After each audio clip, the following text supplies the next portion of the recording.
Yeah, so we believe constant succession, but they say until a certain point when it gets hands or heartbeat.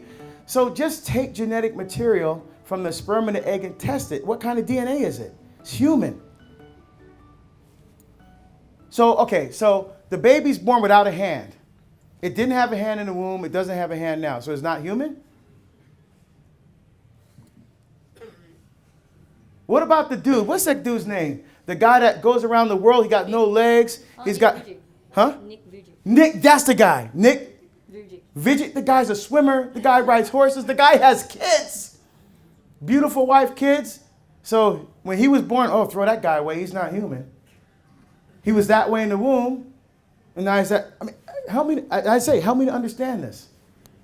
Just put it back on it. Ask them questions that they have to actually think about their answer. Here's what they do. It's a dehumanization process. It's a dehumanization process. For example, if, come here. What's your name? Ezra. Ezra. All right. Say me and you were going to fight, right? Yeah, I like this. So before we start fighting, what are we going to do first? Train. No, not train.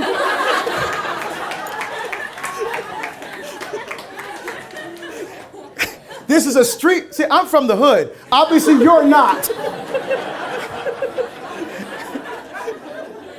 No, I mean, if we're like angry at each other and we're going to fight, what are we going to do first? Posturing. Posturing, which includes what? Aggressive intent. Aggressive intent, yes, which includes Anger. anger, which includes name calling, right? Ezra, you're a piece of, you're a mother, this, you're a da. So why do I do that? Notice when people fight, even kids, right? They start calling, because right now, when I say, Ezra, I see you made in the image and likeness of God as me. I respect you as a human being, and then punch you in the face? No, right? No. So what am I going to do first? I want to dehumanize you in my mind. I call you all names that aren't human names, because when I've sufficiently dehumanized you, now I can impose my will on you and not even feel anything, because in my mind now, you're not human. That's what slavery was about in my country. Supreme Court in the United States in my country said that black people were property and not human beings. Dred Scott decision 1857 said that for more than a century, black people were never thought of or spoken of except as property. So you have to think that way. When you dehumanize someone in your mind, now you can treat them like an object and not as a person. That's the same thing to do with babies in the womb. They're treating them as objects, not as persons. Although the DNA and the science, Embryology 101, go to any medical school. Look at their embryology book. The book will tell you when human life begins. That's what the church tells you. Simple biology. But you can't see that as human. You have to dehumanize them. Now you can impose your will on them. That's how it works. See, the way we counter that as Christians, we follow what the scripture says. We look at each other as made in the image and likeness of God. When you start to see God in the other person, that's how you end racism.